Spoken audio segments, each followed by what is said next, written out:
16 says I just whipped your ass. Yes! You just made the list! Brock Lesnar. And hello, ladies and gentlemen, my name's Stuart Van. And my name is Joshua Plummer. And yes, we are back for another pay-per-view review. Obviously, we've got this is Extreme Rules 2021. And this time, it's just Extreme Rules. No silly other name to add on to the name of the show like we did last year. Was it Horror Show of Extreme Rules or something rubbish like that? It was, but you could say that the horror show was there, depending on how you look at the main event and the booking, but also the horror show in the sense of how they booked this gimmick pay-per-view. How many Extreme Rules matches were there, or matches with different stipulations? One. One match. Oh, that's extreme. I mean, that's extremely low. I mean, to be fair, well, we had that brawl right at the start with that we'll talk about it in a bit with the 6-man tag with the New Day going against Bobby Lashley and all that. Wasn't extreme. That was just a 6-man tag. Don't say the Facebook, because I think I saw it on Facebook and they were like, "Oh, an extreme start to that." I'm like, "Oh, God's sake." No. But yeah, I mean, again, it's again as always with, I don't know if it's just us or just as wrestling fans or anything, but at the moment, obviously because of the whole hype of AEW at the moment, this kind of pay-per-view almost went under the radar for me. I guess you're the same with Extreme Rules. Yeah, likewise. I thought Extreme Rules was like the following weekend as well, so I haven't really been following too much of the WWE programming since the obviously spike in AEW. I've been wanting to watch that with Dynamite and Rampage, with the likes of Punk being there and Adam Cole, Ruby Soho, Bryan Danielson, the 30-minute time limit draw with Danielson, the American Dragon, and Omega. I would love to talk about that, but we can't. But we can. It's our damn podcast and talk about what we want. But True, we're here to review. Here to review WWE. Their Extreme Rules. Yeah, I mean, it's just I don't know. Again, it's just because at the moment it's just with WWE. It's not just the AEW thing. It's like it in general. We always have this feeling with it. It's kind of more of a thing with us. It's like we've got to do a pay-per-view. We've got to review it. We don't have to review it, but we want to. And it's kind of a situation of like, yeah, okay, we've got to kind of watch it, but it's not like it's got a different kind of eagerness than it would be if you like an AEW, the AEW All Out. You're like, oh, I have to watch this or this. Yeah, it was more like, oh, okay, cool, let's go and watch this pay-per-view. It's kind of what it feels like sometimes for WWE. Yeah, but the crowd for Extreme Rules were particularly hot as well. I'm not quite sure whether that's the demographic of like hardcore WWE fans trying to outdo hardcore AEW fans or something. I still don't get that argument. Say, you watch WWE, but AEW's better. It's like, well, I agree about that. You can still watch both. I I know the concepts. Just to point out, we do. I mean, I literally do watch all of it. So it's like I never got that argument. It's not 1997 anymore. Where you've got to choose what one at the same time, right? I never get that. But yeah, I mean, to be fair, it could also be because of I think it was Bianca Belair's and hometown, maybe. Was it? Might be. I'm sure that's what they were doing, or someone's hometown, and or someone's. But the adage, if it's your hometown, you're not winning. So. Well, she did, but not in the way she wanted to. Well, it completely screwed up our predictions because I thought I put Becky to win, but I thought that was a clear-cut one. But apparently not. Apparently, WWE just wanted to swerve us again. Isn't it typical? Being an Extreme Rules pay-per-view and she wins by disqualification. At least it wasn't in Hell in a Cell.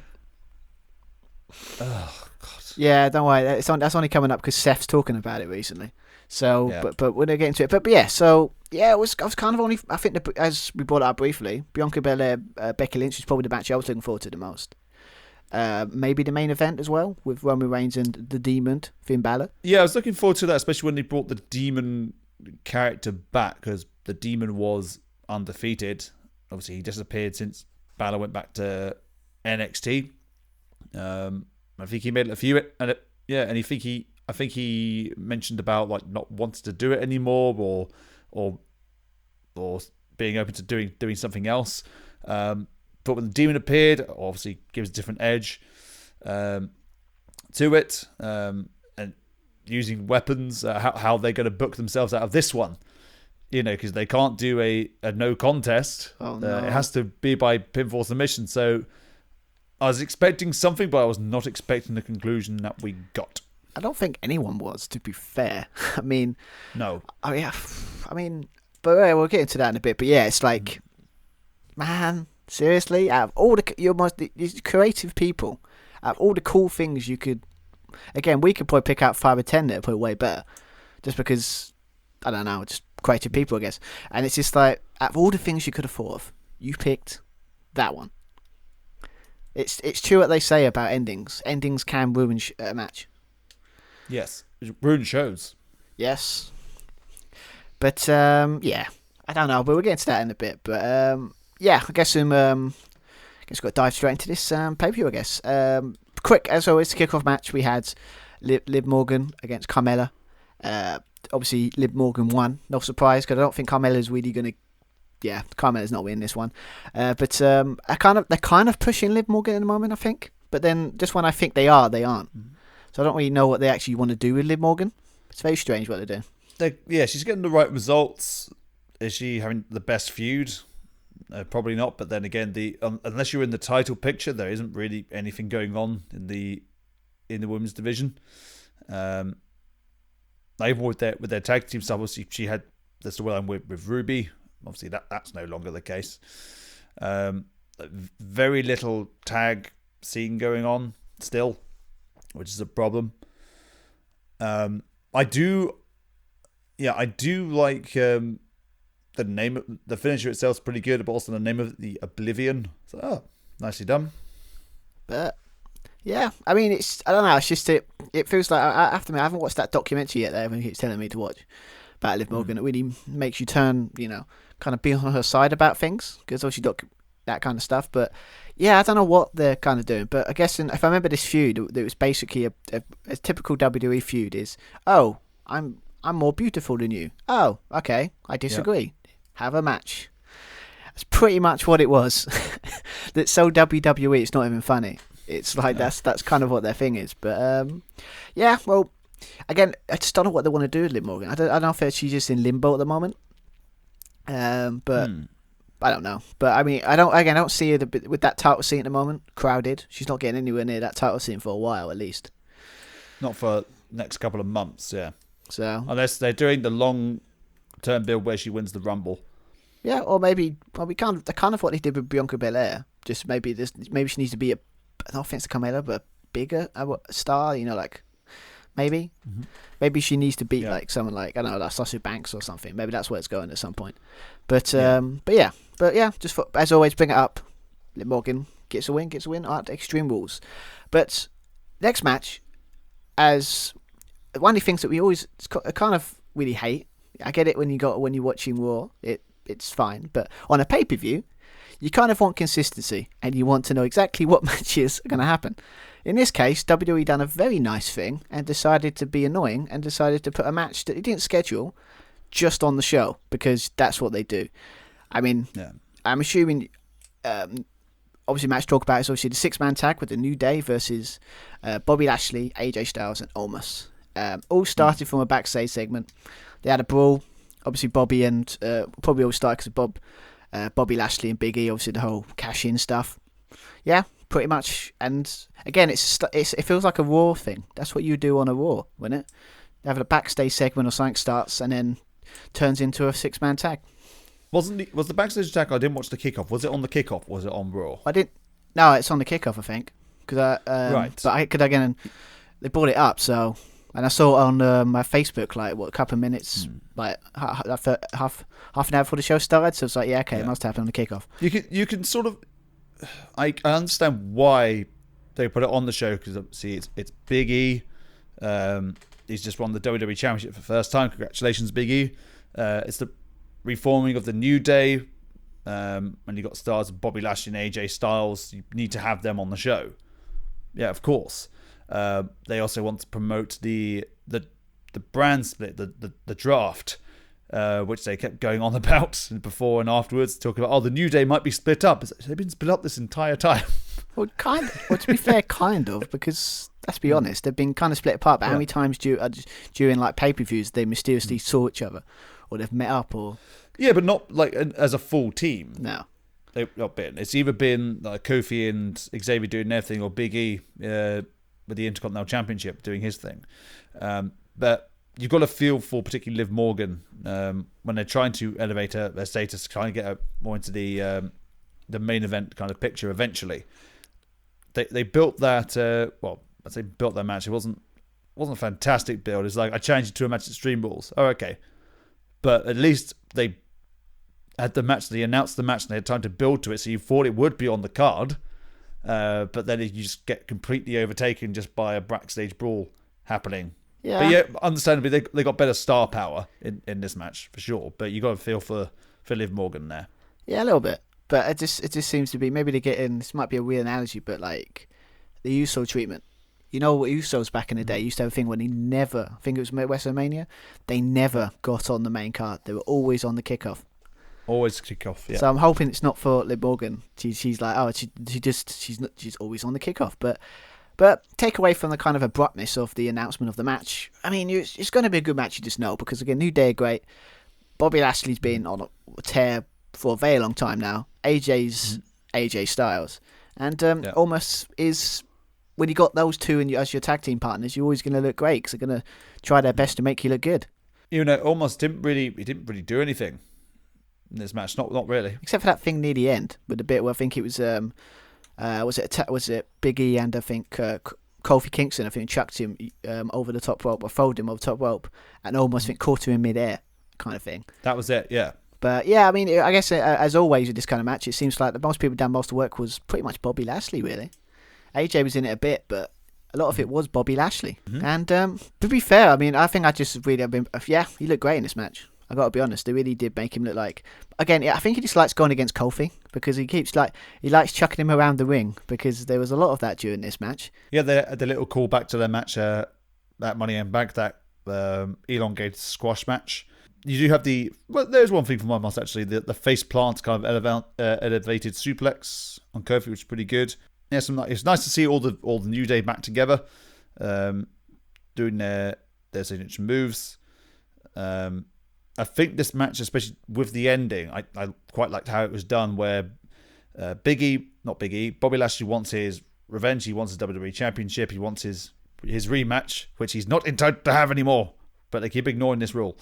Yeah, pretty much. But he wants his revenge. He wants to take out Big E, but AJ Styles, being also as egotistical, tags himself in, attempts the phenomenal forearm, but Lashley then tags himself in, and then there's a miscommunication, and Lashley ends up spearing AJ, which ends up costing Lashley's team the match with Big E, hitting the big ending on Big E, on Bobby Lashley for the victory. So I think they're going to set up a Lashley AJ feud. So we might see a potential face/heel turn from one of these characters. I mean, to be fair, if I was going to be, I'd probably say, actually that'd be hard because they're both really good because they could both pull it off. I mean, but Bobby Lashley, we don't really boo him anyway. We love Bobby Lashley at the moment, so maybe, because obviously I think MVP's out for a while. I think he's done his leg in, I remember. So I don't know if he's going to be by himself for a bit. So I don't know. Maybe he needs to go against AJ. Maybe it's like he turns face and he can just, instead of talk, he can just be a badass. Maybe, I don't know. But yeah, I can see AJ costing Big E, costing Bobby Lashley on Raw. But we're recording this on the Monday, the day after the pay-per-view. So Raw hasn't happened yet, but they made the announcement that it's going to be Big E and Bobby Lashley in the opening match, Monday Night Raw, for the WWE Championship. Even in Big E's promo, he put exactly 8 p.m. Well, in America anyway, 8 p.m. sharp. So it's like, just to make sure, don't miss it. I mean, to be fair, give me that Raw credit. I know why they're doing it, because obviously they're freaking out at the moment. It's basically the last 3 Raws have been pretty, dare say, solid. I've not watched Raw, so I wouldn't know if they have. Great, but the damage is done. They're more, yeah, pretty much. The more what's the word? There's more that feeling of, maybe I should just check it out type feeling with Raw, instead of Raw being like, Raw's on, cool. let's move on. Yeah, I mean, again, I could talk about other stuff in the match, but again, it's just what more to really talk about than just basically it was just a really put on together match. They all done great. Everyone looked kind of good. I mean, and the finish was really cool. So yeah, I mean, I might check out that match against Bobby Lashley and Big E because I feel that's going to be a great match to watch. Personally, I think I don't know why they're wasting. No offense to Raw, why are they wasting it on a? I mean, they should have been on this show. Let's be honest, but they didn't. They're kind of using it as a TV feud more than an actual pay-per-view feud. Again, it's great for us because it's free. Yeah. It's free stuff. So if they'd used the build-up of Raw to promote the New Day reforming, there might have been a little bit more kind of interest and justification for it being on the show. And then they could have built more with a relationship between Lashley and AJ and Omos. Plenty to build with there, but as far as I'm aware, they didn't do that at all. No. But hey, that's WWE for you, don't they? Just stick matches. But yeah, but except for that, it was a fine match. It was quite good. It was if I saw that in Raw, I'd be happy. And the right person won. Big E looks good, and that's what you want your champion to look like, even in tag matches. So hopefully they can book Big E like they booked Drew. Because that one, his first run, the title that year, he was amazing. I think he was big. Yeah. So hopefully, if they do that at Big E, I'll be a happy person. So, yeah, interesting to see that match on tonight. Obviously, recording. So, next match we'll talk about is the match that I probably would have started the show, to no surprise to anyone. It's obviously the WWE SmackDown Tag Team Championship match with the Usos going against the Street Profits in a match that I was talking about the other two being excited, but I just kind of knew this match would be good because again, it's the Usos, and again, it's the Street Profits, and they're amazing. So, put them together, you should get a very, very good match. In the most part, yeah, definitely got that in this one, I think. Yeah, nice little build-up and incorporating that usual storyline of someone's injured. So one of the tag team partners is usually the muscle of the group, having to do most of the work.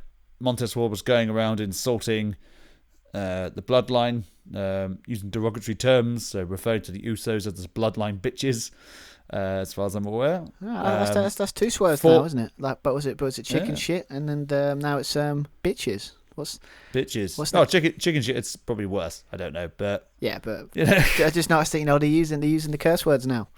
It's not good. Oh, what great attitude! Oh, that's extreme.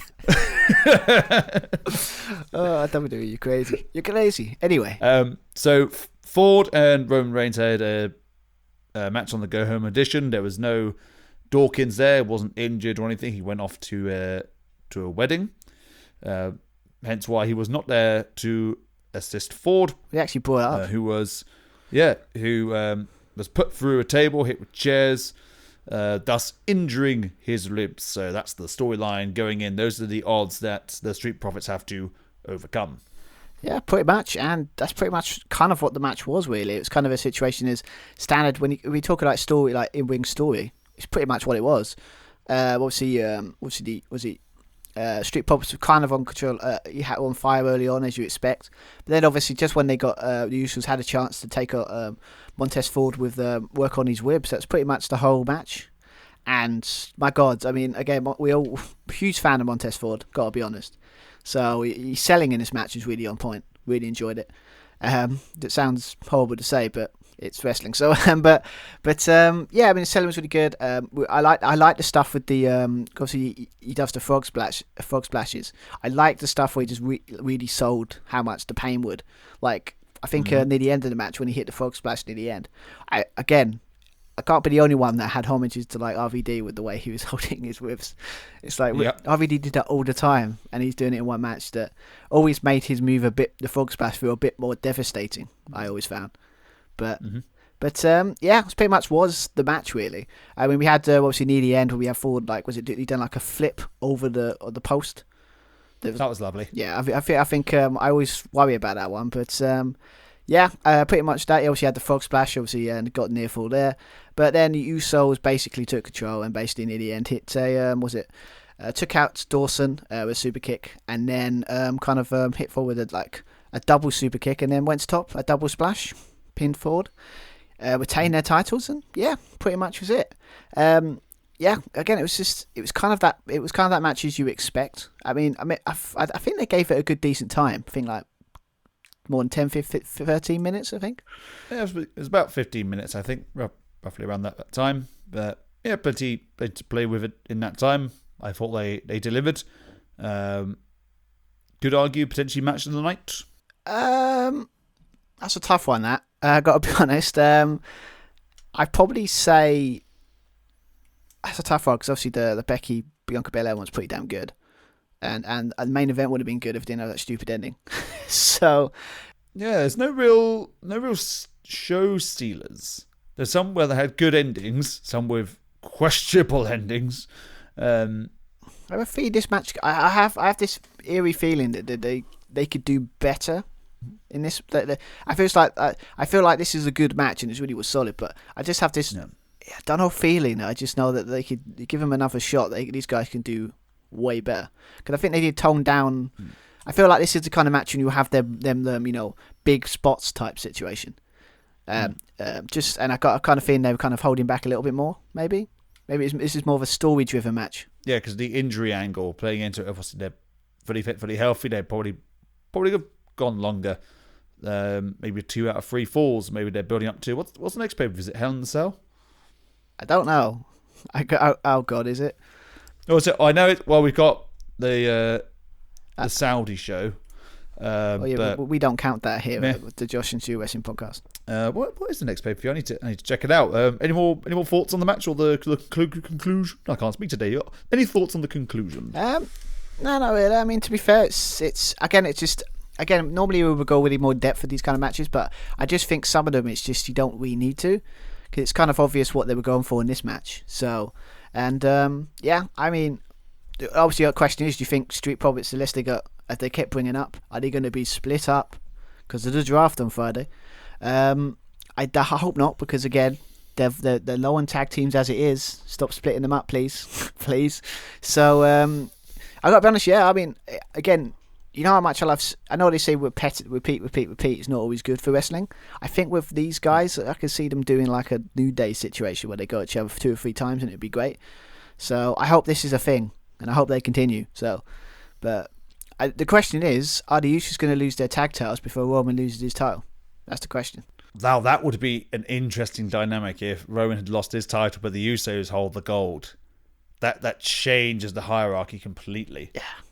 Well, to be fair, it's a pretty damn good storyline that he's had for a while now, but like, imagine that dynamic where he's not the tribal chief anymore when it comes to the family dynamic.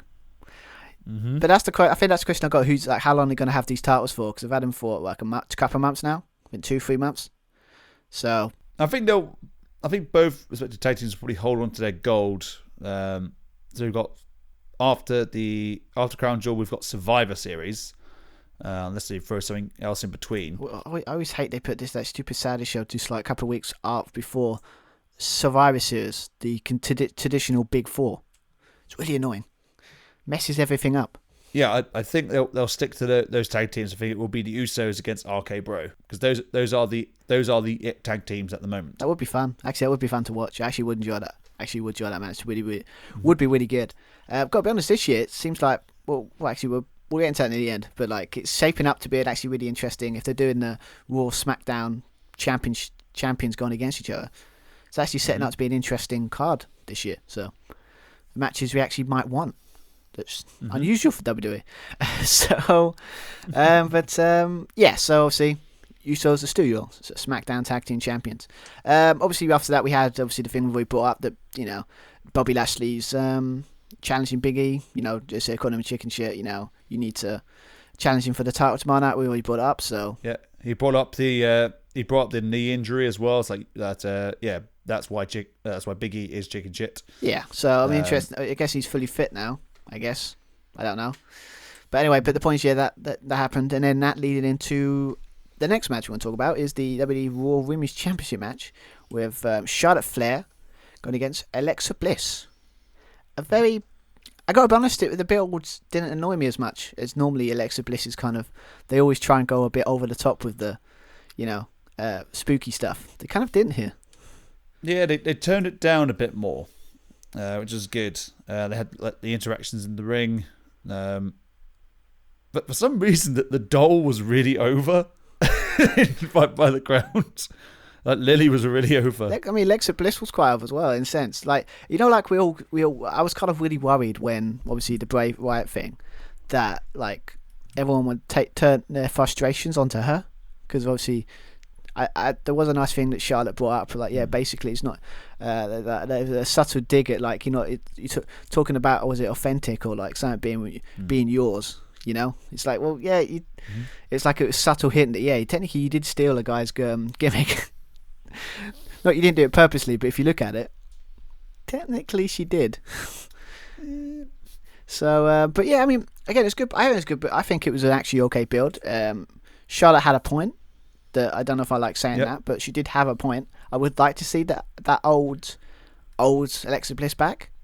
And one thing that makes me think, am I the only one that thinks that the reason this match is happening because the Nikki Cross stuff didn't happen the way they wanted to?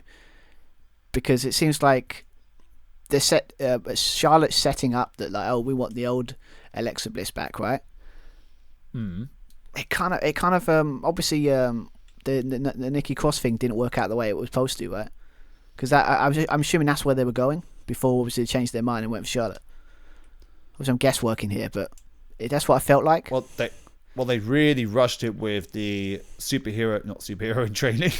That's almost a superhero, although it was superhero in training, abbreviated, obviously. Yeah, I like the idea of having the old Alexa back. It's just trying to keep alive, which is already dead. The Fiend's gone. Bray Wyatt's gone. We tried to ride that momentum for a little bit. We tried doing something. I don't think it's working as much. I think they're trying to, especially with this conclusion and with the main event, is that like a sign that they're trying to steer away from the supernatural, spooky, cultish shtick? Are they trying to go a bit more realistic? I mean, maybe, because I've got to be honest, I think there was moments in that Playhouse segment, the Adam Raw, that there was, like, in the promo they did before the match, that Alexa wasn't doing all over the top cackling and all that. She was actually, like, really kind of old Alexa with a seriousness, right? So yeah, maybe this like maybe they're trying to say that, like, slowly and surely maybe the old Alexa Bliss is kind of creeping back in. That again, I'm liking, because I kind of think they need to get rid of it as soon as possible, and then she can go back to. Because again, it's a story there, but I was hoping it'd be Nikki Cross, but I guess in that plan didn't go according to plan. So no, got Charlotte, but again, it's still fine. But yeah, they did tone it down a little bit, like a lot actually. There was no, like, you know, someone getting hypnotized or anything like that. It was just a straight up match that, you know, there was I guess when it's Charlotte and it's for the title, you can't be doing that kind of stuff because, you know, it's a title match. You got to take it seriously, I guess, maybe. But I don't know. But as a match itself, again, it was fine. It was really good. It was obviously the whole thing with the Lily. Obviously was the whole thing with what was it? Alexa Bliss basically gave her, like, this other doll to, like, you know, and she kind of tore the head off it and the type of thing. So it's kind of teased that she wants to do that to Lily, or someone wants to do that to Lily, a little doll that, you know. Well, we found out obviously in the match something did happen, but yeah, I mean, except for this, it's just, you know, really solid Charlotte match. Charlotte, you know, as you expect if Alexa Bliss and Charlotte went against each other. Really, I think it was fun. It was good. Yeah, really good. Again, I really can't speak today. Athleticism to begin with, round and round. You've got DD counters. I think there was a natural selection counter early on as well. Hurricane Rana into a turnbuckle. We had a lot of drop kicks in this pay-per-view. Lots and lots of drop kicks. Yeah, true. Lots of roll-ups too. We had the signature moonsault by Charlotte Flair, but not to the outside. Code Red or Sunset kind of bomb by Alexa Bliss as well. Plenty of counters with Twisted Bliss counter with figure four leg lock that was also countered with roll-ups. Flair towards the end of the match, the conclusion, grabs Lily distracting Bliss, and Alexa eats a boot to the face. She also gets a ring post to the face, and then face to the canvas as she's struck with natural selection. Charlotte Flair retains the Raw Women's Championship. Yeah, pretty much. I got to be honest. Yeah, I mean, it did have those like kind of good moments, like kind of like big moves that you would expect from a match like this that made it very enjoyable. But yeah, I think it was just refreshing to actually put Alexa Bliss in a match like this, and she doesn't go too. It was just a match, and it was just really fun. Yeah. I got to be honest, it doesn't make her look great when you just basically chuck Lily in your face. Like, we're talking about a doll here, and then all of a sudden that was enough to get a distraction. But I think you always, if there's no chance in hell that Alexa Bliss was winning this match. I think for Charlotte, they haven't done all that work to put the title back on her in that triple threat last pay-per-view to then let her lose the title. They've already done that, so she's having a long title reign, I think, for a while. Charlotte, I think that again is great for me because I've got this like fantasy league thing I've signed up to with one of our fellow podcasters. I think I think it's Eat Sleep Suplex We Treat. Yep. Yeah, basically it's like a fantasy thing where you pick like five people, and it's basically that's it. And for like in 2 Survivor Series of like about a year, they basically they pick up points, and I picked Charlotte as one of my team, so I'm hoping she's champion for a very long time because she'll give me a lot of points. So yeah, I think obviously we've got to point out the thing right at the end where Charlotte basically went a bit crazy and started destroying the doll. Lily ripped it into a million pieces to a point, and then Lex Bliss basically jumped her, got really, really annoyed. She attacked her, flew over the announce table, all kinds of stuff like that. And then we had a bit near the end where she's just crying on the it might have been Alexa Bliss then. Maybe I think it was her hometown, maybe. Possibly. But again, the doll was over. We had "Thank you, Lily" chants like Lily had retired. It's crazy. It's crazy how what gets over in wrestling, right? It's really weird. I got to be honest though. Did they kind of focus on the upset her crying a bit longer than maybe needed to be? I mean, the bit when she was like upset in the ring, and then normally you'd be like, okay, cool, and then cut, go to the next thing. But then they done it, and then she picked up all the all the stuff left, went to the stop, and then she's crying up there as well as like she had like I think a foam coming out of her mouth. I don't know if that was supposed to come back later, but it did look a bit weird. But they focused on it a bit longer than need to be. Alexa Bliss has rabies. That's the new gimmick. I know, but I don't know what they were. I don't know what does that add? Like she's so upset that she's throbbing from the mouth, or furious maybe. Mm-hmm. I don't. But I don't know. I think it's one of those things. But I'm so surprised that this is over. But wrestling's a funny thing. So, but I think this feud is not over. It wouldn't surprise me that this is going to be if it is Hell in a Cell, the next pay-per-view. No, not pay-per-view. Well, have you done Hell in? No, we haven't. No, the next one's Crown Jewel, then Survivor Series. Yeah. Okay, so let's go back. Survivor Series, right? There's going to be, unless they do what they did last year, where they did a thing where it's basically like, except for the 5-on-5, every match is game, where the champions just act like everything else. But I think this is a feud that's going to continue on Raw for a while, even if from that kind of month where, let's be honest, unless they do a match, when the women do a match in a Saudi Arabia show that I, no offense, doubt it, then this is probably going to be a nice little like TV feud they can do for like a month. But that's what the Crown Jewel does. Pay-per-view, it just screws up all plans. It doesn't need to exist. But I think it's good. I think any final thoughts on it? I think it was really solid. So I think it's a really good match, but not amazing, but it was still fun to watch. I think we'll still see Alexa Bliss in the playground, that kind of area, kind of like reminiscing, and then I don't think we'll see like the instant change of the normal Alexa Bliss. She'll probably still maintain that kind of attire, and then the whole story is like she has to grow up. She has to develop and move on. So whether like that Nikki Ash used that as kind of influence. I've been a superhero, pretend to be a superhero, and I learned and developed and got better. So now I actually feel like a superhero. I feel good about myself. So maybe you can do the same thing. That's where I thought they were going to go. And reunites the kind of friendship. So you didn't need Lily. I've been your friend the entire time. And then of course we do get the Bliss back we all wanted. Turns heel and then beats the crap out of Nikki.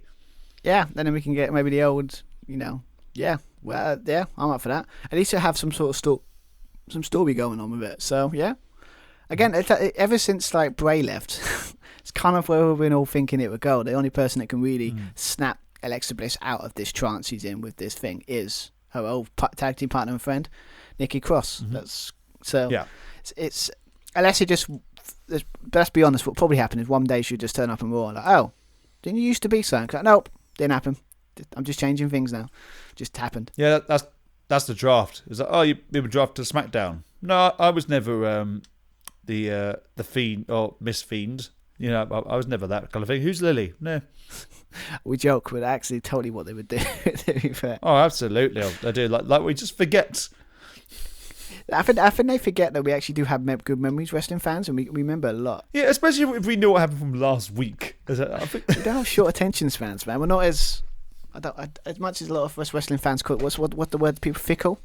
Is that one word? Yeah, fickle. But, I mean, some are, but not all of us. Well, actually, 99%. No. Anyway, digressing. Anyway, but before we get, I just realised, obviously, before we get to talking about the last 3 matches of the card, we're just going to have a quick ad break from our sponsor. So I'll be back in a bit. Today's episode is brought to you by HelloFresh. Do you feel like you are stuck in a dinner rut? With HelloFresh, you get fresh pre-measured ingredients with mouth-watering seasonal recipes delivered right to your door. Skip all those trips to the grocery store and count on HelloFresh to make home cooking easy, fun, and affordable. You can now enjoy cooking and get dinner on the table in 30 minutes or less. With over 25 recipes to choose from each week, there is something for everyone to enjoy. All recipes are designed and tested by professional chefs and nutritional experts to ensure deliciousness and simplicity. Go to the link in our show notes to get $80 off, including free shipping on HelloFresh, the #1 meal kit. And yeah, so we're back. If you want a link to that deal for HelloFresh, will be in the description below. So, but let's get back to talking about Extreme Rules 2021. The next match we're going to talk about is the triple threat match for the WWE United States Championship with the champion Damian Priest going against Jeff Hardy and Sheamus. If I remember in the promo they were talking about is Jeff Hardy just kind of got into this match this week on Raw by just having a match with Sheamus, and he got the pin and got the win. So he's just been inserted in this match for reasons, I think. Sheamus got put into match for reasons because they still have the rematches again covered before. That thing doesn't exist anymore, but they still maintain and they keep doing it. So we have the same feuds over and over and over again. But Hardy beat Sheamus on the Go Home edition, making this match a triple threat. So at least you've got some kind of dynamic there. When was the last time we had a? Oh no, it wasn't that too long ago. The last triple threat match was that was Charlotte, Ripley, and Nikki. So yeah, it wasn't too long ago actually. Well, we've had if it comes to the US title scene, yeah, it's been a while I think. But for to be fair, we had a triple threat with Bobby Lashley, Big E, and Roman Reigns a week ago, didn't we? I think the last US title match triple threat was that Riddle, Keith Lee, and Lashley. Oh, is that the one where Keith Lee couldn't attend? That we obviously know now why that was, and had to replace him with John Morrison, wasn't it? That's the one. I think so. Was it, or was that no? Was it at the beginning of the year? Because I think Riddle won it, didn't he? And then they took the title off Lashley because they were doing the storyline. Was it like Elimination Chamber or Fastlane? Anyway, that was in the past. Let's talk about the now. Obviously, Sheamus is not too happy that obviously beaten by Hardy because he's got business to settle with Priest because Priest is the one that took his title off him at SummerSlam. And broke his nose again. So Sheamus broke his nose again. So Sheamus takes Hardy out to begin with outside the ring. You've got Priest and Sheamus brawling on the outside. Hardy dives in from out of nowhere. Lots of dives from out of nowhere in the show as well, which is quite fun. Jeff Hardy's thrown into a barricade. There's another dive onto Sheamus. Priest somersaults over the top rope, taking both men out. The signature running, diving into the corners, which I'm not a fan of. They don't look great from Priest. There's kind of a moment, a kind of odd moment where Priest just jumps into Sheamus's arms, not really going to attack. He's just jumping into there. Sheamus sends him into the ring post on the outside. You got Sheamus and Jeff Hardy in the ring. Priest tries to get back in, but Sheamus just throws him out. Or knee to the midsection, which looked pretty good. Well, we know how good Sheamus's knees are. Sheamus's knees up. Yeah, Priest's strikes as well are pretty good. We covered that on the SummerSlam show. Both men are really good at their strikes. Yeah. We had one of the first botches, one of the first falls. We got the beats to the chest. Priest tries to counter, but he slips off the apron. Oops! But he managed to sort of fix it, get back up and kick Sheamus's leg, and continue with the strikes of his own before he eats a stunner by Sheamus. Yeah, I mean, what was it? Yeah, I think there was another one they did. I think it was what was the other bottle? I think Damian Priest was trying to go into his reckoning. I think Jeff Hardy countered it, but they kind of fell, slipped and fell on the floor. So it kind of looked like Jeff Hardy was trying to go for some sort of guillotine type hold, but it really was because they kind of fell on the floor. He fell over. Pretty much. Yeah, I mean, we obviously had cool things like with the big. Obviously, we had the out of nowhere Swanton Bomb on both. Kind of near the end, I think it was when Damian Priest was kind of going for I think it was like a choke slam, sit down choke slam or something like that. I mean, it's something like that. Hit that, it was just about to pin Sheamus, and then the camera nicely panned to Jeff. Oh, there he is, and then hit a nice Swanton Bomb on both the guys for a near full. Yeah, they got a nice pop, kind of shades of when he won his first WWE championship at Armageddon. Was it 2008, 2009? Wasn't I guess like Triple H and Volkov? Was it Volkov? Edge. Ah, yes. Yes, exactly. Actually, exact same. Oh, God, what's that? I got to watch that because that was a big moment back in 2008. But anyway, so obviously had that. We had one thing to point out. Sheamus did a lot of showboating. During. Like, I know, I guess especially with that bit, I think when he hit that knee on Damian Priest, the flying knee from that. Yeah. Very trying to be like doing the Jeff Hardy poses that looked very awkward. It was very awkward, very funny. I did want him to try and hit a Swanton Bomb, just eat shit, just hit the canvas. That'd be hilarious. The funny thing is, Sheamus could. I just don't like. Oh, he could. Yeah. I mean, you had that. You had, but yeah, we kind of guys him for kind of finish with. Kind of the finish was basically there was exchanges between Priest and Jeff Hardy. Nice kicks in there, and then all of a sudden, I think Priest was going to do that springboard kick he does. And then, no surprise, there seems to be a Sheamus move these days where he always seems to catch someone in midair. What was it? Priest literally walked into a bro kick. Then obviously tried, and then he hit one on. Then he hit one on Jeff Hardy as well. But then there seems like all this kind of cool stuff. It ends with a roll up. Not like a cradle or anything. Just like all this stuff. Sheamus bro kicking everyone. Everyone's out of the ring, and then just Damian Priest just does the roll up, gets the win. You're like, oh, okay, cool, that's fine. I mean, Priest is going to win this anyway, but I just think gonna have to just get like Heat's finisher. I get roll ups, but I just think you can just Heat's finisher. So there's a roll up that you kind of imagine there's going to be another rematch, either Priest and Sheamus or Priest and Hardy, something like that. Probably. And you have that kind of finish. Yeah, I mean, to be fair, I'm fine with it because again, Priest is. I'm kind of happy they're not completely ruining him because I have to admit, back in the NXT days when NXT was NXT, is I was worried about like what can he do? Like I'm worried that his character won't get over. Mm-hmm. But they seem to be pushing him quite well at the moment. Yeah. So I'm hoping this continues because I do like Damian Priest. I just because on NXT it's like he did feel like he was good, but it's like when you go against people like the Johnny Garganos, the others, he did feel a bit out of place. But maybe for WWE style, that's maybe a good thing for him. So that's probably why it works a bit more. Yeah. But yeah, it's good. I said it was a typical triple threat match you would expect. Had the big spots, had the big moments. Everyone had their time to shine.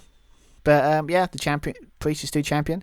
Sheamus is hopefully, my God, poor nose gets brought. That's twice now in how many months? I mean, well, I think it was a thing halfway through the match. I think it just fell off, you know? What, his nose?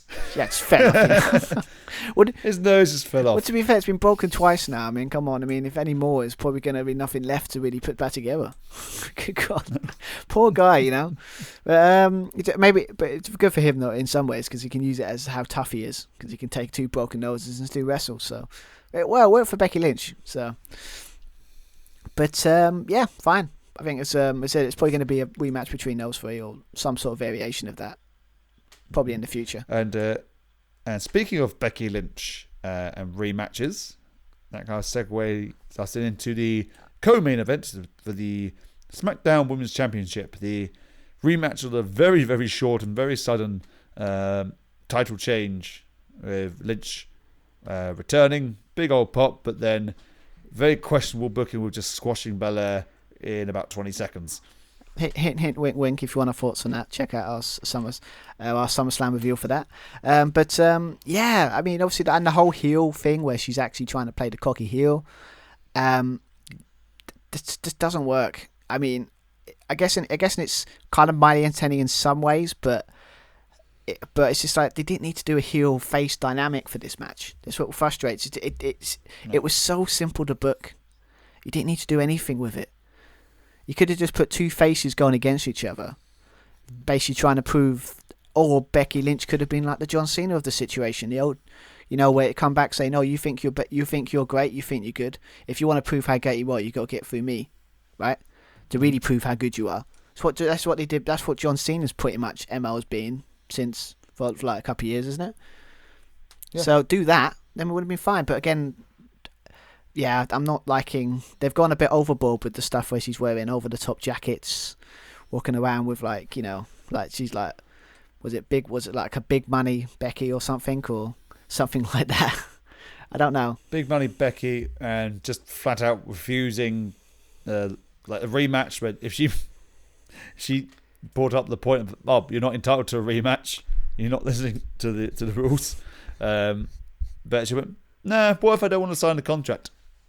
Like, you just sound like chicken shit. That's not good. Becky Lynch was the man. Becky Lynch was the badass. Yeah, now she's like doesn't want to sign. I mean, to be fair, but the way she did sign it kind of was very crappy as well, because it's like she's like the fans were like, you know, like the fans got to her, so eventually she signed. So it's like, well, I need you supposed to not give a crap about the fans at the moment, or am I just not getting your booking? Yeah. I'm confused.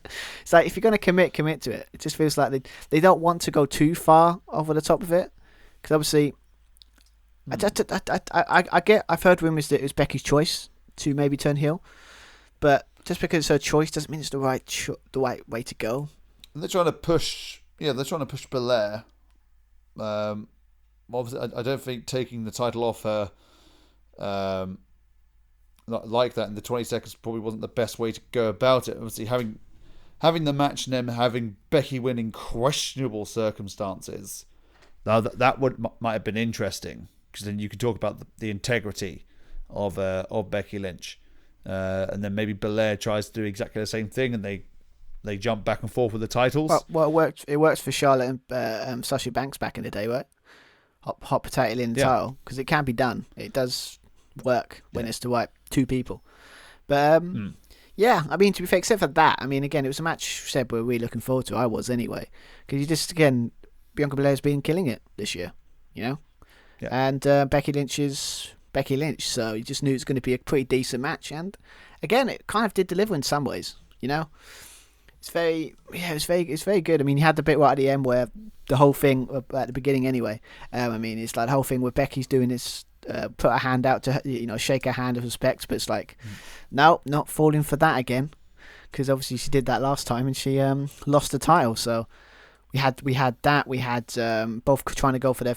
I think both trying to go for their finishes early. You had Becky trying to go for a disarmer, and you think Bianca Belair trying to hit that. Is it Kiss of Death? Kiss of Death, the KOD. Trying to hit that. We got we had a nice thing with Belair trying to get like a really good splash for a 2. We had a bit with Bianca Belair going at the top and kind of countering a move that Becky, and she's like sitting there, showing her ass and saying "kiss my ass," like to really rub it, you know. Really show cockiness that really annoyed Becky Lynch. So much that she went outside and her Michael Cole questioned her ability, and she was not happy. Well, yeah. Michael Cole was mentioning about what Becky Lynch was thinking. He said, "Don't tell me what I'm thinking, Michael Cole." I think it was the first time anyone's ever interacted with Michael Cole about something he's just said as they're walking past, very conveniently past the commentary table. Surely you can hear. You can surely hear what they're saying. I've always wondered that. It's always one of those weird things in wrestling. You never understood that. If you're standing there and doing commentary, and it's like if they're saying bad words again, they don't acknowledge it. It's like maybe she's been taking the Bailey, because that's basically what made Bailey for kind of fun. Because she's every during the match you can hear Michael Cole on commentary and say, "Shut up, Michael," or that kind of stuff. That's just it's surprising, isn't it? You would have thought all these years. It's a thing that wouldn't the wrestlers hear if the commentators are taking bad things about them? It would be a bit strange, wouldn't it? But that would be a bit strange. It's completely zoning them out. I get you trying to focus on your opponent, but someone's bad mouthing you. Yeah, man. You don't just want you don't like it. But yeah, we had that obviously, and then no surprise to anyone. Every Bianca Belair match, the hair is involved. Shock to no one. Mm-hmm. But obviously Becky using it as a kind of getting advantage, as everyone does. Everyone does it. Sasha Banks done it all the time. Actually, what made that match really good, actually. So we got Becky after this got in control, a lot of exploder suplexes, but Becky just couldn't put Bianca Belair away. Basically, it's basically what it was, hitting all these kind of big moves, everything, just couldn't put her away. We got more Bianca Belair strength, showing how strong she is. I think she did a nice vertical suplex that shows how strong she is. It was really awesome. Then we had a tug of war with her hair. That happened. That happened as well. We got a nice. We got Bianca Belair hit a spine buster for 2. Then we got a nice more of her strength for Bianca Belair doing a roll up through like I think it was countering like a crossbody into like a fall away slam that she's done thousands of times. But obviously after that she went for the pin. Obviously I think it's like I said before, the second or third foot on the rope spot they've done in the show. I'm sure they've done it like 2 or 3 times. Like, I remember the days when that was rare. Someone put a foot on the bottom rope. It was supposed to be this thing that's rare, but now it's like it happens all the time. So, not a fan of that. But yes, then we got obviously more strength of a press, kind of press slam kind of on Becky Lynch. We got back and forth attempts with Becky Lynch trying to go and get the disarmer. We got Glam Slam on the outside on Bianca Belair. Was it Bianca Belair? I think it was Becky went for it. Was it Bianca Belair went for it, then when Becky countered it, I think, if I remember. Into roll up through into the steps, which I was a little bit worried about. I thought if they call a bloody DQ here, because I honestly thought they were going to do something like that. Oh no, that one time they did it with was it Rhea Ripley? Everyone's like thinking, well, so it's fair game now, isn't it? Every time you use a weapon, it's fair game. Yeah. Oh, you can put them through the announce table, but don't throw the lid at them. Oh no, we can't do that. That's not fair. I mean, the lid is more dangerous than a steel steps. It's got pointy edges. But what makes that funny is because technically that new thing is supposed to make everything safer, so it's even more of a weapon. It's very strange. So no DQ this time. Not until the end of the match anyway. But no. Yes, then we've got just like and then we got what else did we get for? Yes, we got Spinebuster, multiple pin attempts, both from both. As you in big matches like this, you always have that spot. You do a pin. Oh, then you do a pin. Oh, then you do a pin. Mm-hmm. That kind of stuff. We got was it Becky did get the disarm at some point, but was it Bianca Belair was able to get a foot on the middle rope. Then we had I think it was Beck. We just saw Bianca Belair was just about to go for her finisher, the kiss of death, and then kind of a surprise, I guess, because we were kind of wondering where the hell she went. Sasha Banks turned up and attacked Bianca Belair, and the match ended in a DQ. Got to be honest, again, as I said before, screwed up the whole prediction thing. Thanks to Sasha Banks. Thanks for that. But I don't know how to feel about this, because again, there's only 2 ways you can have this end. If they don't want both of them to lose to look weak, then there's got to be a DQ way. You can't be doing like they do in AEW or like time limit draws or like New Japan, where it's like you can use that and both look strong. So A DQ finish is probably the only way you can really finish this match if you want to protect both women. Kind of. DQ finish, or have Becky win by shenanigans, like foot on the ropes for the pin, hit her with the title, something like that. Ending on DQ, as we mentioned before, in a pay-per-view called Extreme Rules, with one Extreme Rules match on it, and one person said shit. Is that how edgy? Is that the edgy content everyone wants now? So edgy, edgy. I honestly think it's one of those pay-per-views now that I really wish they would. It's mass and horrible to say get rid of, because if they can't go commit too much, I mean, at least the years prior they've gone like, you've had like a tables match or another match or like something that could involve, like big spots, but like just one Extreme Rules match, just one match that has a gimmick. One. I mean, for God's sake, you could have had the triple threat for the United States Championship. Is a perfect example of having a ladder match. Yeah, or one of the tag team matches. Yeah, perfect. Like, I mean, to be fair, just think of something, So, but obviously, and that obviously you got the Sasha just basically attacking Bianca Belair, and then obviously we had this kind of cool meme moment that's been spreading around the interwebs, with Becky kind of putting her thumbs up, kind of thinking, yeah, right, we're cool, right? Like, so Sasha Banks like, yeah, we're cool, right? We're good. But I don't know why people trust Sasha Banks, because she always turns on her friends. So I don't know why everyone seems to continuously trust her. But yeah, no surprise to everyone. Attacked Becky Lynch as well. And we entered this kind of segment, or this ended this match in the sense that, Sasha Banks standing tall and again, probably setting up, what a shocker, another triple threat at some point. Probably, I don't know when they're going to do this match, to be fair, but for the first time in Saudi Arabia, a triple threat match for the women's. The only problem with that is, the only problem when they do these matches there, it's like, I can't watch them, because I can watch them, but I've got that pesky thing called principles that I just can't see myself to do it. It's like I really want to watch that Brock Roman Reigns match, but I can't be done. I just need to accept that I'm just not going to watch it. But again, this match might be on there. But again, the question is, where's Sasha Banks been? Because she kind of just went off. There's no like words. She went off the radar. She just kind of 1 minute she was just not a part of the SummerSlam match, and then we haven't heard from her for. I haven't seen any rumors about what's happened to her. Hopefully, it's nothing too bad. No, you just assume it's either some kind of injury or maybe it's COVID related, but I'm not quite sure actually. Yeah, it's not. It's normally there's some sort of gossip or rumours gone around, but maybe it's because I haven't checked it recently. But usually it's something.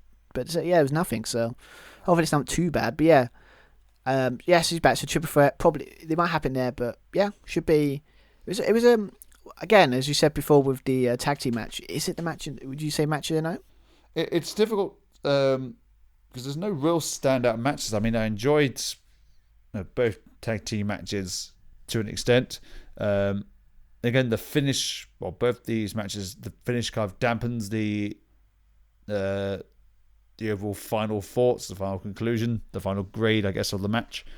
But certainly up there, got one of the top three matches, I'd say. Yeah, I mean, I don't know. It's just, as you said, it's just like normally it'd just be like this. There'd be a match like, yeah, that's the match of the night by far. But I just don't think there was anything, as you said, like there wasn't anything massively like, oh my god, you've got to check this match out. I mean, honestly, again, I probably said that about the Usos one. I think they could do better. I feel that there's a better chance that these two can probably go and do a better match. And it was shorter as well, because again, because of all the other matches not being so long, could have done it for another. This could have been a 20-minute, nearly 20-minute match. Yeah, for sure. But they cut. I think I don't know why, but yeah, it was fine. So triple threat probably. Wouldn't surprise me if Sasha Banks gets the title, so it's like a hot potato between all three of them all got the title, and it's so. But again, a feud between those three, I wouldn't be against that. I mean, you just know that'd be quality matching, wouldn't it? Or if they have Belair win it back and she faces Charlotte, because I think that's one match we haven't had yet. I would like to see that, just because again, I don't think they've never faced off, have they? I don't think so. Not as far as I'm aware. But yeah. But we're just assuming that they're going to do the title versus title matches for this year, or maybe they're just going to do it for the Survivor Series 5-on-5. But hope so, because that's kind of the only sticking point when it comes to the Survivor Series thing at the moment, because obviously that 1 year when it was NXT, and that was awesome, and then we're never going to get that again, sadly. Nope. Oh, God. I mean, I have to admit, obviously we'll probably talk it off podcast, but your thoughts on NXT 2.0, but that's not about this. We'll probably talk about that after, when we're after this review. So as much as I would love to, but we'd love to get your thoughts on that. But I can't believe we're doing really well today. So we're there. Before you knew it, we're talking about the main event of the evening. That, to no surprise to anyone, is obviously involving Roman Reigns, and it's going against not Finn Balor, the Demon Finn Balor. In as we've been saying for the entire review, the only actual match that has Extreme Rules in the title as a gimmick. So we actually get to match the reason for the pay-per-view to exist, an Extreme Rules match. And I mean, I would ask your thoughts. First time we've seen when was the last time we saw the Demon? It hasn't been since. Well, I know he won the IC title against Lashley at WrestleMania 35. So I think the last time we saw him was in Saudi Arabia, I think, against Andrade. What was that, the first one they did? The first was, I think that was like the second one. I can't remember, because they all kind of like blow into one. Just awful main event, and just mid card you don't really care about. Just to point out, ladies and gentlemen, if you got this far in the podcast, we don't like the Saudi Arabia show, and we just don't like any of it. So no. I'm sorry if you do, but we just don't.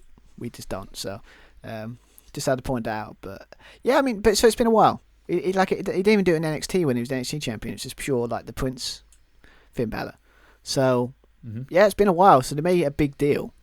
I honestly, maybe it's just last time. I'm hoping that, remember that thing a long time ago with the feet. And I think the Finn Balor with the whole like demon thing was like his paint, the mouth that he's got keeps getting bigger the more he uses it. Obviously, now every time I see him with the demon, more and more that theory becomes more, because I'm sure that like the mouth got bigger. Yeah, the painting was bigger, it covered more of his body, but then there were a couple of them where it got smaller, so it didn't really matter. It was just more about the intensity of what the face paint does rather than the quantity of the face paint itself. So going in, this is built up a few weeks prior. John Cena obviously returned at SummerSlam, challenged Reigns. Reigns said no, so Balor came out and said, "I challenge you." Reigns said yes, led to the contract signing. However, Corbin got involved and Cena got involved, so now it was Cena's turn. And then Balor still wanted his match, but then Brock Lesnar arrived at SummerSlam. Balor was a bit pissed off at this, going, "I want my Match Universal Championship." They had the match on SmackDown, which Roman won. As Roman and Paul were leaving, there was a little flash of red light, hinting that this isn't over. Then I think the following week, or 2 weeks later, the Demon emerged for the first time in, 2.5, 3 years. It's been a while. It has been a while. At this point, Roman Reigns going to pay-per-view has been champion for 391 days, which is the second longest Universal Championship reign, first being Brock Lesnar. No surprise there. They really don't like that CM Punk record, do they? They really don't, but different title. I know, but it's a world title, so I get it. I know there's a technicality in that, but it just seems to be everyone's having long title reigns now. And we know how petty WWE are when it comes to that kind of stuff. So it's the first thing I think of when there's a long title reign. That's all. Anyway. So Roman comes out first, followed by Balor. He's come out with the Mohawk spike headgear. And then, I can't remember who said it. I think it was Pat McAfee. And my God, Pat McAfee. Yeah, is he going through puberty? Because his voice kept breaking so many times. Everything was so exciting. For him. It's kind of a thing for him. It's like it's kind of refreshing. It's really not. It's really annoying. Really? Well, I'm guessing we disagree with that, man. I mean, I think it's really cool. I think it's just nice to have someone that shows actual passion, even if it sounds annoying at times. The actual passion, but when it's that level all the time, well, it just comes across as fake. Well, to be fair though, I don't really watch. I only watch the pay-per-views, so technically, I guess, and for me, I don't hear it as much as maybe if you're watching it week to week. It would be kind of annoying. But yeah, I see what you mean. But yeah, I mean, it's been 3 years. Yeah, since last time I've seen the big demon. I mean, I always get it confused. Yeah, as always, the Finn Balor stuff, the demon stuff, is always that he's more aggressive. So that's kind of what the match started out as. Kind of didn't really get going for the Extreme Rules aspect of it when we got the kendo sticks. That obviously Roman Reigns got one kendo stick, but the demon is planned for this eventuality, and decided to put, was it 4 or 5 kendo sticks and tape them together. I see your kendo stick, and I raise you a bigger kendo stick. Pretty much. I mean, to be fair, when I think of that, I think of the Bailey with that one time in that Hell in a Cell when she couldn't get 2 sticks that were taped together just so she can do a bridge. I'm like, maybe you could have asked the demon, because apparently he knows how to do it quite well and without trouble. Yeah. But yeah, but obviously, and then also you got hit Roman Reigns with it. We got a funny thing throughout the match with the whole thing with the crowd watching tables, but Roman Reigns was saying, "No, you're not getting tables," because we had it for the entire match. When it's like, you've done it once, and then like, was it Finn Balor? Was it Roman Reigns stopped him and said, "Not today, not having tables today." Set it up again, gets stopped, and then when he does set it up in the ring, gets put through the table. So, I gotta be honest, there was some cool table spots in this match. Gotta be honest, there was some pretty, especially that one right at the end. That was very, very, very good. Well, we'll get into that in a second. So Roman Reigns gets trapped in the inside of the apron. It's been a while since we've seen that. He gets hit with stomps and a knee. The table is brought out. So Balor is one step closer to setting up the table, but Roman Reigns this time takes him out with a jumping clothesline. He does a little tease himself. Roman Reigns, he looks under the ring. Is he going to grab a table? No, he grabs a chair. Hits Balor in the midsection. There's a nice little counter by Balor, which ends up with him stomping, doing the double stomp onto Reigns with his chair on his stomach. That's pretty cool. You've got the dive into the ring post and the barricade as well. Finn Balor's thrown over the barricade with Roman Reigns giving chase. And yeah, in storyline, I guess in kind of character, you think Roman Reigns, okay, he's going to wear a face mask as he goes around the crowd, because he doesn't want their stinky breath on them or their dirty air around them. Doesn't want to breathe the air they're breathing. So he's disgusted by the fans. Kind of disengaged me a little bit, because as soon as I saw it, go, bloody COVID. But you understand why he's wearing it, because health issues and all that he's had previously. Cancer survivor and all that, and vulnerable and everything like that. So you can understand. Fight over into the kickoff area. They're fighting on that table. Finn Balor jumps over with a crossbody, and both guys go through the table. Balor finally sets up a table in the ring. But then Roman Reigns hits a giant Uranage through the table, which looked good. There's a strike exchange or a Superman punch with Roman Reigns taunting all day, every day, I'm the head of the table, and all of that. There's a spear counter into a sling blade. Then we had a spear into this pin, which looked very suspect to begin with. He just about kicked out of that. I was a little bit worried they're just going to kind of end it there. But no, he hits a low blow on Roman Reigns, which Paul Heyman's furious with. So he hit the low blow. He cheated. So it's Extreme Rules, Paul. You know all about that. Drop kicks and dives to the outside. The coup de grace. You think, Balor's potentially got this, but no, of course, the bloodline, the Usos, the bloodline bitches come out. They attack Finn Balor. They set up the table. They try to put him through the table, but Finn Balor manages to fight back. We have a glorious moment here, which is absolute chaos. One of the Usos put through the announce table, and then Roman Reigns with a huge spear right through the barricade. I always love that spot. Rightfully getting a "this is awesome" chant, and then this is where things start to turn. So the red lights start flashing. Okay, what's going on here? And Finn Balor starts flopping like a fish. And part of me is then thinking, oh no, is this where like his powers are like disintegrating, like he's dying like a fish? So the demon. The one thing I was thinking about is how they're gonna save the demon character. I thought, oh, Finn Balor's going to lose all his powers. They're going to wipe the face paint off, and now it's just normal Finn. He's completely helpless. Like, that's one thing they might go down. One of the roads they might go down. But though the music is playing, Finn Balor kips up, goes on a rampage, drop kick, Roman Reigns onto the table, and he goes through the table. It's a great spot. That I love that, because it's just like that could have went wrong in so many ways, and it's just the way he jumped, it went over the table and went through it. It's a really cool spot. I loved it. I think that was it's a lovely bump. Puts him into the ring, sets up for the coup de grace, waiting for a long time. I guess he's waiting for a music cue, and then it's not Botchamania. This is a planned spot. The ring, or the top rope of the ring breaks, leading to Finn Balor just fall flat on his ass in the ring, which looks very, very odd. Roman Reigns capitalizes, hits the spear, 1, 2, 3. Roman Reigns is still Universal Champion. That's the first loss that the Demon has taken. So I guess they probably just wanted to get rid of the Demon there and then, so we probably won't see the Demon anymore after this.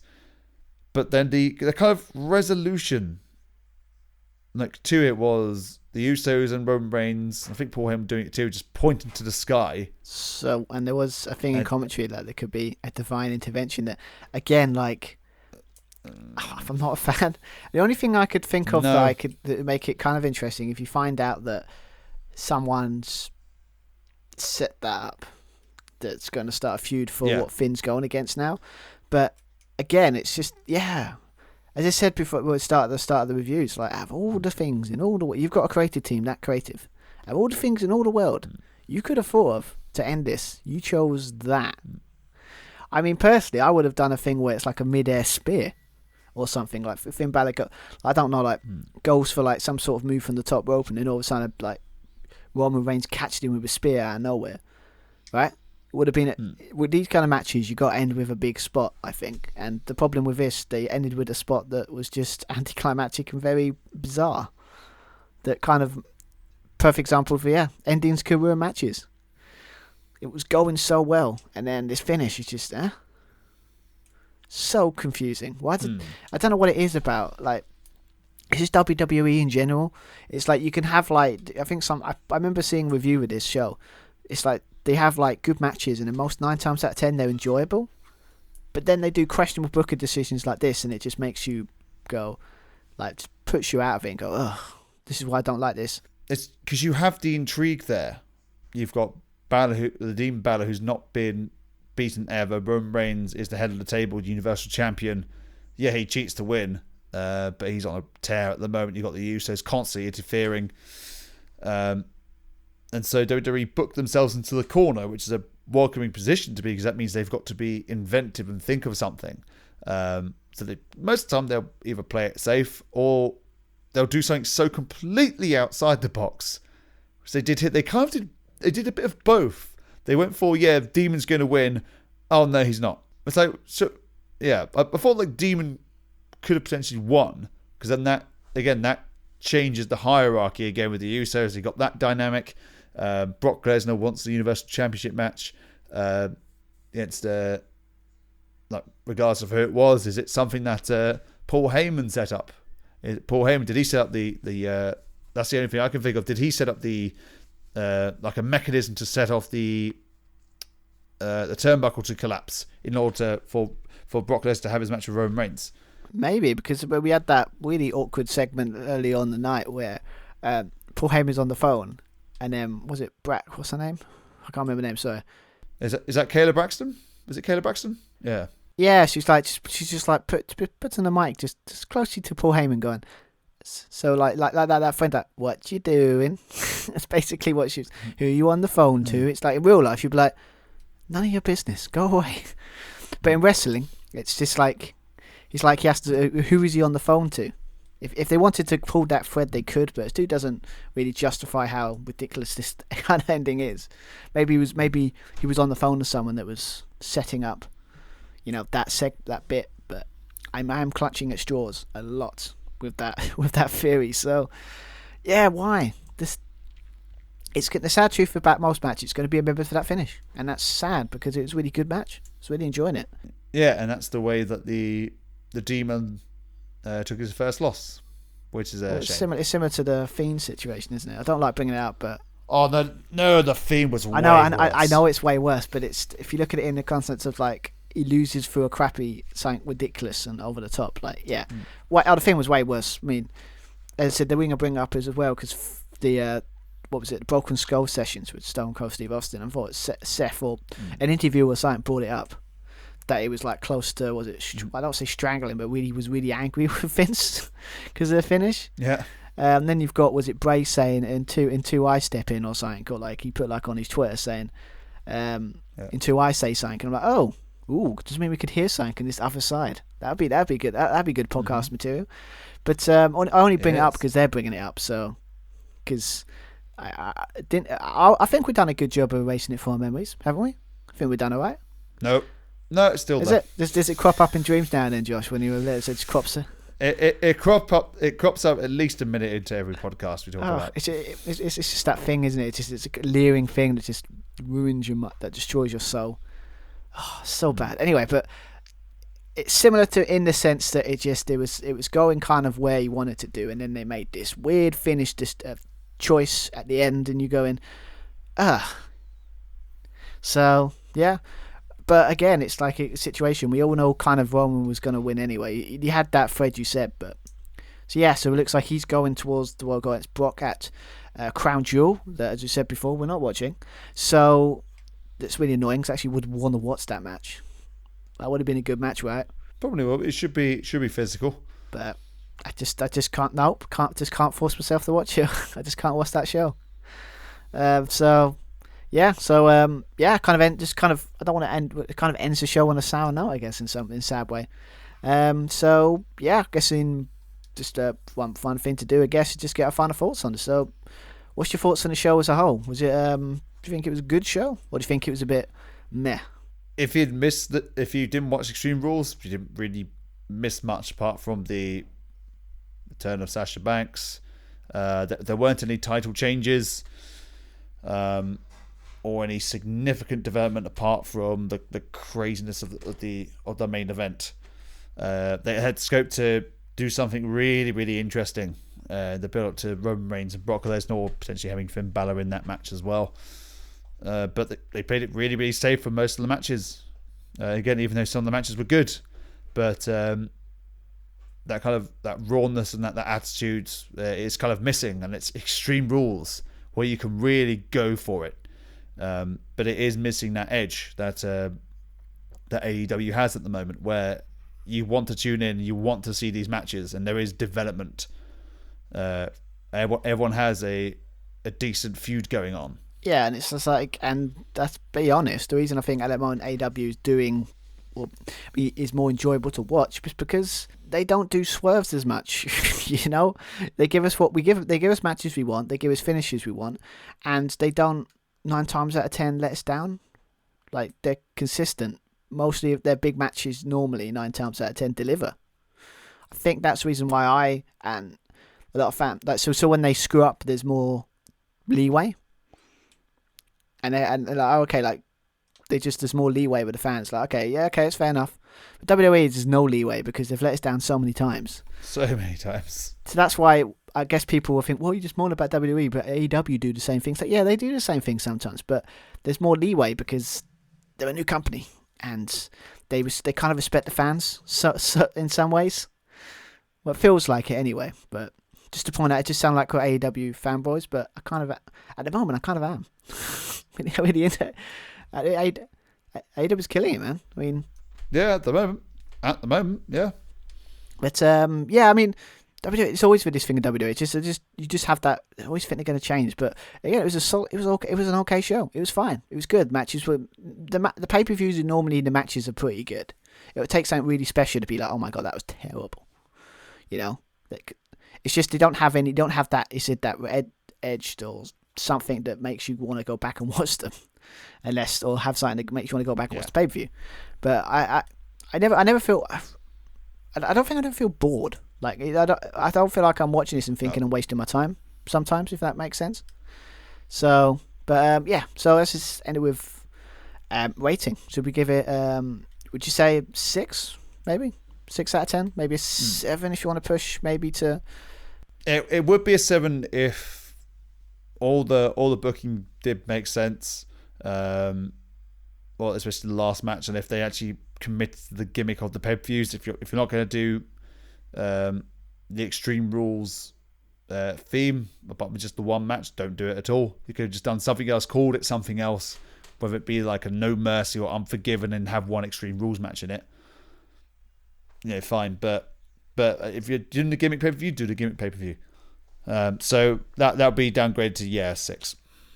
Yeah, I think that's a fair result. I mean, there's just nothing. I mean, they had good matches, but I just don't. Yeah, I think normally a 7 would be like if there's one standout match to be like, oh my god, that's awesome. But I think a lot of them are very like the. If we're gonna say match tonight, I'd probably say Bianca, maybe Bianca Belair and Becky. Mm-hmm. But then you could say the Usos versus the Street Profits, just because he actually had a finish. A finish that wasn't some sort of thing. So, but yeah, I think it's 6, maybe 7 if you maybe enjoy the matches a little bit more than some. Maybe you can creep a 7. But yeah, but again, it's like most WWE pay-per-views, except for when the big ones, that it's kind of they're on, they're fun to watch. They annoy you sometimes, but then you just kind of move on, and then you just don't watch them ever again. And that's kind of what WWE been for a while. So, don't know, but yeah, and it also doesn't help that they've got another pay-per-view that's coming up that it feels like it's in the way.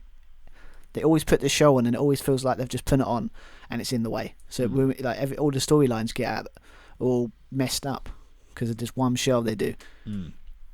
But yeah, so yeah, that's our review of Extreme Rules 2021. Yeah, I think as we've been probably, if you've stayed this far, you've probably guessed we're not watching the Crown Jewel. No surprise to anyone there if you've listened to us for many years since it was announced a couple of years ago. We're not watching it, except for that one time Josh did, and he's been scarred for life because of it. So ever since that day, Josh told yourself, didn't you, that you're never going to watch that show ever again? Never again. It destroyed him. It destroyed him, ladies and gentlemen. So they're generally bad, and principles, because blood money. We all know. Yeah, we know where this is going. We know you can push it as this the way you do on the promos, but we know what you're doing. So so there will be no review of that. So we've got. So the way we're thinking at the moment is we're going to maybe just not do review for a month, or we're going to think of something really cool to come up with that we can review instead of that show. So you will probably there's probably a good chance you'll probably get a review of something next month or something like that. So there will be some content, I hope.